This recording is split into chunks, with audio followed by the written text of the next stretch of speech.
ഇത് മറ്റേ ഇതുണ്ടോ ഗമ്മ ചൊട്ടിച്ചാലോ ഫെവിക്കോൾ വാങ്ങിയിട്ട്. റഫ്സാനയുടെ രണ്ടാമത്തെ പുസ്തകം പബ്ലിഷ് ആയിട്ട് എത്ര ദിവസമായി പബ്ലിഷ് ആയിട്ട്?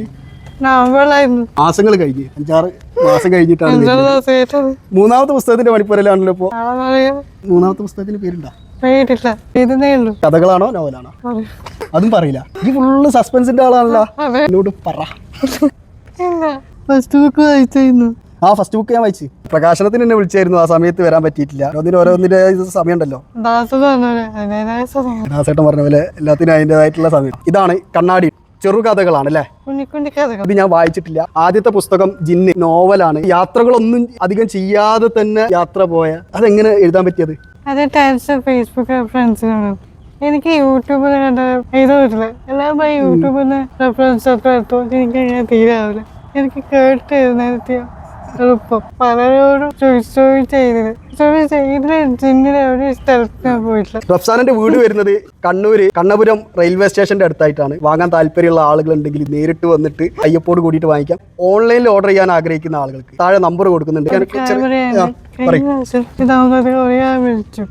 എനിക്ക് പെട്ടെന്ന് സംസാരിക്കാൻ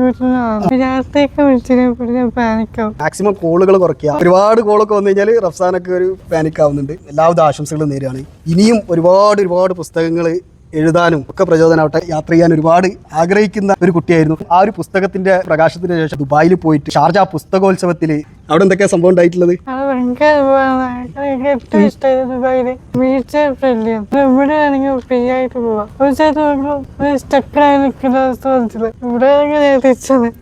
അവിടെ പോയ സ്റ്റെപ്പാണ്. ഭയങ്കര സപ്പോർട്ട് ചെയ്യുന്നു ദുബായിൽ. യാത്ര ചെയ്താൽ പോലും യാത്ര ചെയ്ത ആളുകൾക്ക് പോലും മനോഹരമായിട്ടൊരു യാത്രാ വിവരണം എഴുതാൻ പറ്റില്ല. അങ്ങനെ എഴുതിയിട്ടുള്ള റഫ്സാന വെറും യാത്രയല്ല, ഒരു ഇന്റർനാഷണൽ യാത്ര തന്നെ നടത്തി. അതിനുശേഷം ഒരുപാട് സ്വീകരണങ്ങൾ കിട്ടിയിട്ടുണ്ട്. ഒരുപാട് അംഗീകാരങ്ങൾ റഫ്സാനയെ തേടിയെത്തിയിട്ടുണ്ട്. നിങ്ങൾ ഓരോരുത്തരും റഫ്സാനക്ക് കൊടുത്ത പ്രചോദനം, ആ ഒരു പിന്തുണ, അത് തന്നെയാണ് ഈ ഒരു രണ്ടാമത്തെ പുസ്തകത്തിലേക്കും ഇപ്പോൾ എഴുതിക്കൊണ്ടിരിക്കുന്ന മൂന്നാമത്തെ പുസ്തകത്തിലേക്കൊക്കെ ഈ ഒരു പെൺകുട്ടിയെ എത്തിച്ചിരിക്കുന്നത്. ഇനിയും ഒരുപാട് ഉയരങ്ങളിലെത്താൻ സാധിക്കട്ടെ എന്ന് ആശംസിക്കുകയാണ്. നിങ്ങളുടെയൊക്കെ ഒരു പ്രാർത്ഥനയും പിന്തുണയും ഇനി മുന്നോട്ടും റഫ്സാനക്ക് ഉണ്ടാവണമെന്ന് വിനീതമായിട്ട് അഭ്യർത്ഥിച്ചുകൊണ്ട് നിർത്തുകയാണ്. എന്താണ് റഫ്സാന എല്ലാവരോടും പറയാനുള്ള? വീഡിയോ കാണുന്ന ആൾക്കാരോട് എല്ലാവരും സപ്പോർട്ട് ചെയ്യുക. ഇനിയും പിന്തുണയുണ്ടെങ്കിൽ എനിക്ക് ഊർജ്ജം